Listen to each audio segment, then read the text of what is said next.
عاملين ايه؟ وحشتوني. طبق شكله غريب جدا في اول الفيديو، بس هقول لكم هنعمل ايه دلوقتي. انا زهقت طبعا من مسكة يزن للموبايل بصراحة، وطبعا هو مش بيمسكه كتير يعني، بس برضو بالنسبة لي انا كتير وبيتعلم منه وكل حاجة. فقلت بقى لا، انا ليه شوية واعمل له ايه الصلصال في البيت. انا جبت له الصلصال قبل كده وكان ناشف جدا ومعرفش يلعب بيه اصلا.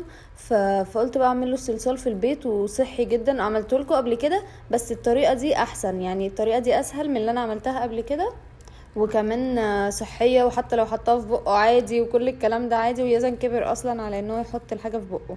انا معايا كوباية مية، تمام، وحطيت معلقتين ملح. انا يعني مفروض على كوباية المية ربع كوباية ملح، فحطيت معلقتين ملح بس. قلت كده كده هيبقى مملح، يعني مش لازم اكتر الملح قوي، كده كده هيبقى مملح. وكوباية دقيق، بس هدوب الملح في المية الاول علشان الملح اللي عندي ده كان خشن قوي.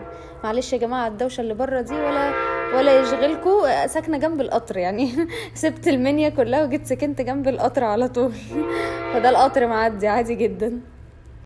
نرجع بقى لوصفتنا كده، اللي هي تافهة جدا وسهلة جدا وهتلهي عيالكوا وهتوفروا فلوسكوا وهتعملوا كل حاجة. بعد ما دوبت الملح في المية حطيت ربع معلقة، ربع كوباية خل. المعيار ده بتاع الربع كوباية. بصوا، المقادير كلها عبارة عن كوباية دقيق وكوباية مية ومعلقتين ملح وربع كوباية زيت وربع كوباية خل، بس كده. دي المقادير وهكتبها لكم برضو. دي ربع كوباية الخل حطيتها، وهحط دي واقلبهم بقى كلهم مع بعض. على ما اقلبها كده هقول لكم المقادير تاني عشان انا لخبطتكم. كوبايه دقيق وكوبايه ميه ومعلقتين ملح او 3 معالق وربع كوبايه خل وربع كوبايه زيت. عايزين تكبروا بقى تكتروها يعني، اعملوا ضعف المقادير دي، بس انا عملت كميه قليله كده قلت اما اجرب، والحقيقه ان هي ما طلعتش قليله خالص، هي طلعت كميه كبيره بالنسبه ليزن يعني. وعملتها له على اجزاء، هوريكم انا عملتها ازاي علشان شلتها له يعني، ما اديتهالوش كلها. هدوب بقى الدقيق مع المية مع كل الحاجات دي لحد ما يبقوا شبه العجينة كده، بس سايلة، شبه عجينة الكريب كده. والخطوة الجاية ان احنا هنحطها على النار. برضو هي صحية علشان هي بتتحط على النار فبتستوي، ما بتبقاش نية يعني، بتبقى مستوية. هما مش بياكلوها، وطبعا تنفع للاطفال اللي سنها صغير عادي يعني. انا عملتها ليزن كان عنده سنة تقريبا او سنة وحاجة، وممكن اقل من كده كمان، بس انا ما كنتش لسه اكتشفتها للاسف. يقعدوا بقى يلعبوا بايديهم كده، فاهمين يعني، هيتلهوا فيها كده، يضيعوا وقت ويحلوا عنكوا شوية ويبطلوا زن. بجد هتعجبهم جدا جدا جدا. انا هنا حطيتها على النار، هفضل اقلب فيها لحد ما تمسك في بعض وتبقى عجينة كلها مرة واحدة. هوريكم شكلها واحدة واحدة بتعمل ازاي.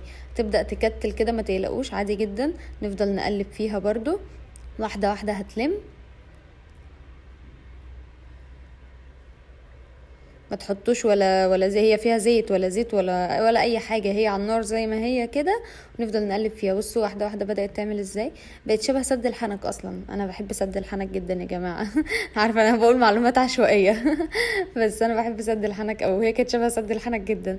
بصوا بقى بدات تبقى عجينه ازاي، بدات تبقى زي الصلصال. ولسه كمان بعد ما تبرد، هي هنا كده سخنه، بعد ما تبرد هوريها لكم هتبقى عامله ازاي اهي. هنا كانت بردت، ما بردتش قوي، كانت لسه سخنه شويه، بس انا كنت عايزه اعملها وانجز لان هو كان واقف تحت رجلي، وانا بقول له يزن بعمل لك حاجه حلوه. طبعا فاكرني بعمل له حاجه حلوه، اللي هو حاجه حلوه تتاكل، فما كانش عارف ان انا بعمل له حاجه لعبه يعني.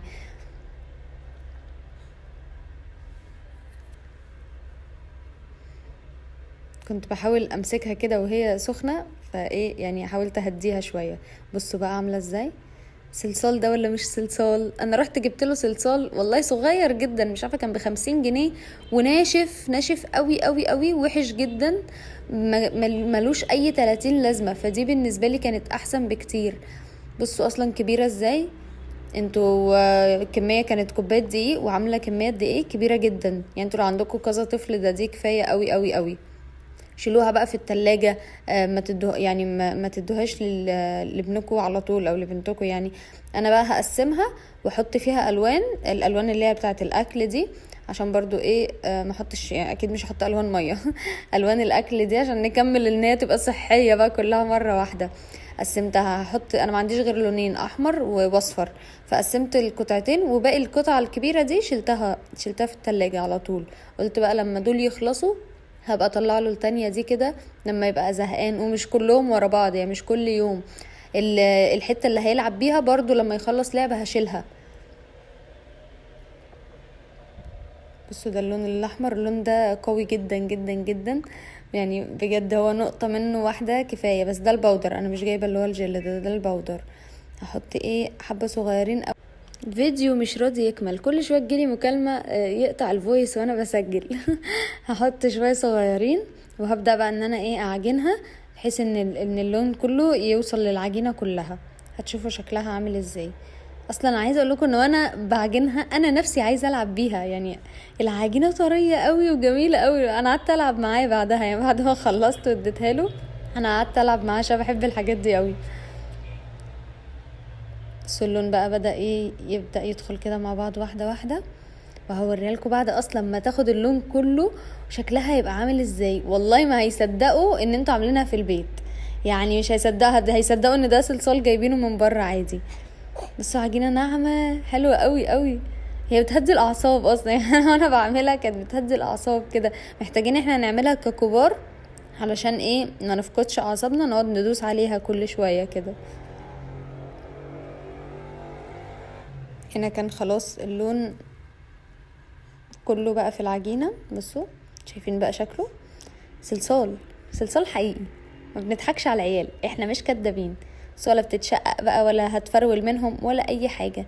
صلصال بجد بجد بجد، جربوه هيعجبكم جدا جدا جدا، وهيعجب العيال قوي قوي قوي. انا يزن قعد حبه حلوين ملهي. انا كنت بس بجهز اللون التاني، العجينه التانية عشان اعمل اللون الاصفر.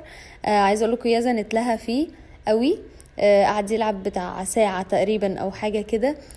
دخلت ساعتها يعني، دخلت بقى خلصت حاجات ورايا كده، وكان كان نايم وهو قاعد بيلعب، فانا دخلت خلصت حاجات ورايا وهو ساكت. هو كده كده بيبقى ساكت، بس بيبقى ساكت مع الموبايل، فانا مش حابه كده. عشان كده بحاول اعمل له حاجات في البيت يقعد يلعب بيها. والفتره الجايه هقعد اعمل له شويه حاجات كده اكتيفيتي شفتها على النت يعني، عايزه اقعد اعملها له بقى علشان يقعد يلعب بيها ويتلهي شويه عن الموبايل ده. وانا هقول لكم في فيديو كده هو استفاد ايه من الموبايل، لانه استفاد بصراحه من الموبايل، بس برضو كتره غلط يعني. انا على الموبايل غير ان هو بيتفرج على يوتيوب كيدز، هو منزله له لعبه على الموبايل بيتعلم منها حاجات وتعلم البازل منها، وبيحب البازل على الحقيقه جدا، فجايبه له بازل برضو بيقعد يركب فيه. فانا بحب ان هو يعمل اكتيفيتي اكتر من ان هو يقعد ينكش كمان في البيت يعني. اهم حاجه يحل عن حاجه البيت شويه وحاجه المطبخ. بصوا اللون الاصفر هنا بعد ما خلصت اللون الاصفر اهو كده، اللونين جاهزين. انا ما مدتلوش بقى الاتنين، انا خليتني ذكيه، انا وقفت وتعبت. فانا عملت ايه بقى، اديته الاصفر يلعب بيه، وقلت بعد ما يخلص، لان برضو يزن لسه مش فاهم قوي حوار اللونين والصلصال، هو بيقعد يدوس على العجينه كده وخلاص. وعندي بتوع الاشكال اللي هم بتوع الكحك دول اديتهم له يقعد يقطع بيهم، برضو لسه مش فاهم قوي يعني، بس هو اي عجينه يلعب بيها وخلاص. فاديته اللون الاصفر وشلت الاحمر في التلاجة، وشلت العجينه البيضه اللي قطعتها في اول الفيديو دي في التلاجة برضو. لما الصفرة دي تخلص هبقى اديله التانيين. بصوا انا هوريكم دلوقتي الاشكال، انا اصلا قعدت العب وانا بصور الفيديو. انا هوريكم دلوقتي القطعات بتاعه الكحك دي،